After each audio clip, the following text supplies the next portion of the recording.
Well, we're joined now by Joe Garrett, also known as Stampy Cat, whose Minecraft YouTube videos are viewed by millions around the world. There's a lot of people very excited that you're with us on the sofa this morning, Stampy. So very much, I'm going to call you Joe there. Is that all right? Yeah. Excellent. I'm going to call him Stampy, but anyway, you can... Okay, right. Just to keep everyone nicely confused. Yeah, okay. Well, if you go Stampy, I'll go Stampy too. What is it, let's start with sort of the Minecraft phenomenon. What is it that makes this so popular?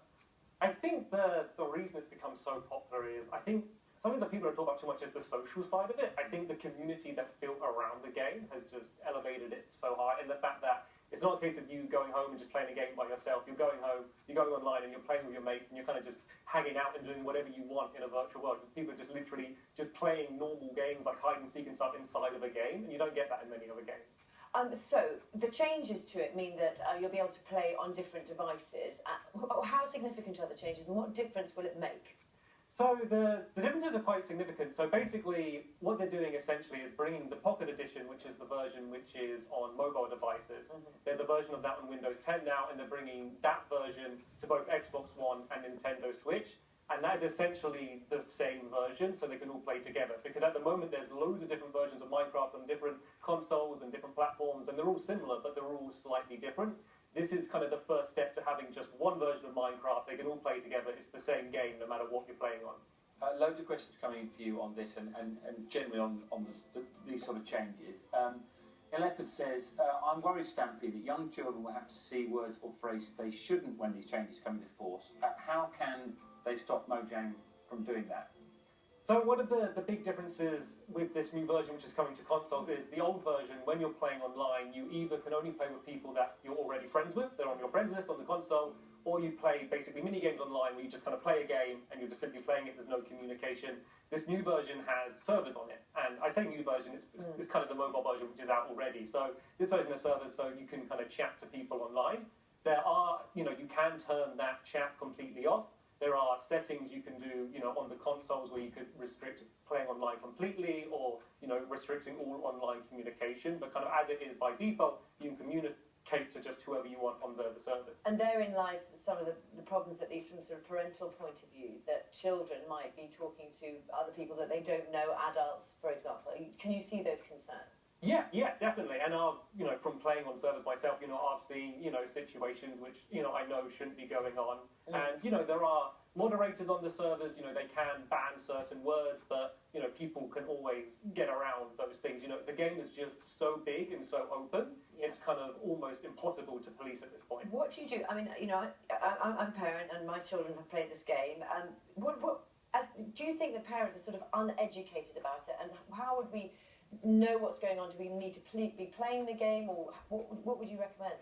I wouldn't say all parents. I mean, I know a lot of parents that play Minecraft with their kids, and a lot of parents I think are kind of a little bit scared because it seems quite a daunting thing to get into play, like just to be able to kind of move around and control the game. So a lot of parents are kind of scared, but I'm always trying to encourage parents to play with their children. And then they see they get much more. They see what was going on and perhaps more of the dangers, would they? Yeah, they definitely get an understanding of kind of the types of situation that the child could be in, and then that means when the child does come to them and talks about something that they've experienced, they're going to have a better understanding and be able to give better advice.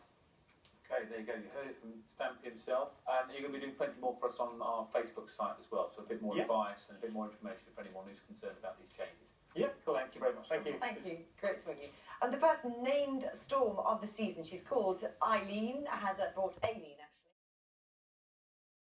Well, we are joined now by Ricky and Joe Garrett, also known as Stampy Cat, whose Minecraft YouTube videos are viewed by millions around the world. And you're so put, not many people get to come on the breakfast sofa twice in a day.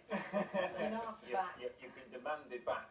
Ricky, really interesting report. I mean, what I love about when we get you on the sofa is you're always good on advice for parents. So watching that, what are the sort of key things to think about with this update in mind? So I think it's important to say that Minecraft can be a really fun game, and the reason why it's so popular is because children really have no rules. They can create whatever they want in this world. But I think one of the most important things to say to parents is that you don't just let your child play on their own all the time. You can play together, and then by playing together you have a better understanding about the settings that they've got in place to make sure that they are staying safe, and also you're having that fun together so it doesn't feel like they're just on their own, getting on with it, talking to strangers, that they are having more of a conversation and it becomes more of a pleasant experience for everyone. And Stampy, what the change, as far as I understand it, means that there will be lots, you'll be able to connect, as it were, with many, many more people. Are there concerns, genuine concerns, do you think, from a sort of parental point of view about that? Yeah, I mean, it's really just bringing all of the versions together. So it's not a huge change in the fact that, you know, you could already play online and play with thousands of people. The big change is the fact that now you're going to be able to do that on consoles, where originally they'd kind of been a little bit more locked off and separated.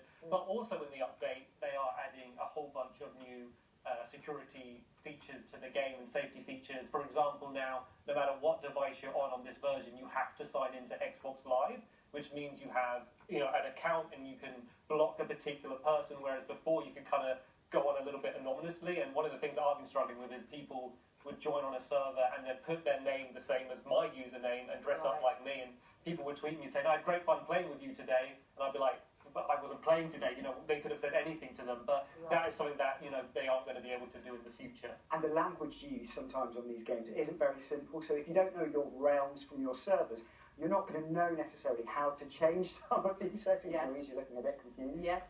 But that's the whole point, you know, unless you have an understanding of how the games work, it's very difficult to know what your kids are up to.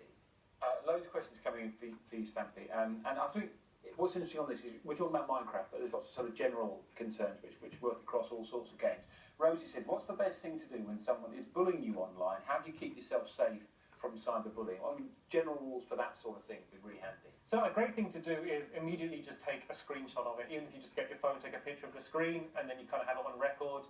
You know, pretty much any device you're playing on, you can block the person. As I said in this new update, that's going to be easier. And tell someone. I think a big thing is there's a difference, I think, between someone or a group of people targeting one person, especially if it's someone that you know in real life, compared to what's kind of considered general internet trolling, where people kind of just have fun being mean. Like specifically in Minecraft, if someone's built a house, someone might go and pour lava on it, and it's not necessarily, I mean, it's not nice, but it's not a personal attack on that person. It's just something that, you know, people do online, and I think there is a difference. And Minecraft do have ways in which you can report people, and they look into it. You know, they do have a great team that will explore your problem. And the other thing is, we just talked a little bit about it earlier, can people impersonate a child, for example, in this?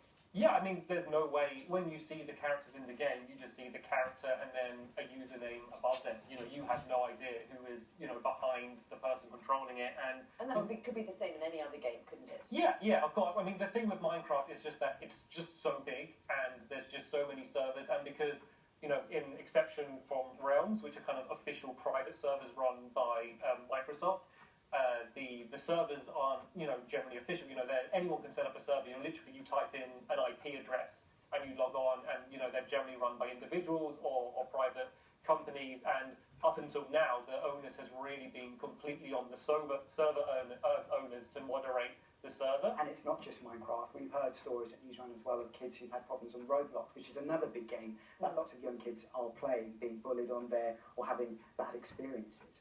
I've got one more question for you, because I know because of who you are and how many followers you have, people are far more likely to listen to you than they probably would to their parents. So, Carl, stay in school. Eat your green. If someone were to meet an internet friend, what would be the safest environment to do so, and what precautions should you take? Good question. So, I mean, Carla, by the way. Like, I think that if you're ever considering to meet up with someone in real life that you've only known online, do it with your parents and do it in a public place, because, you know, as we've kind of talked about, you don't know who's behind the keyboard on the other end, especially if you've never spoke to them or done a video chat with them. You know, I think that is going to be something where you need both parents on either side communicating to kind of arrange it that way, just to make sure the person you think you're talking to is the person you're talking to. Most excellent advice. And everyone in the office is trying to get selfies today. So he has been bombarded with your team this morning. The catchphrase has been, I never do this, but... And to be honest, they don't. Thank you both. Thank you very much indeed. It's 8:48, and Matt's going to tell us a little bit about the weather. And it certainly is a windy, blustery, trees down morning. Good morning, yes, we had Storm Eileen push across the UK.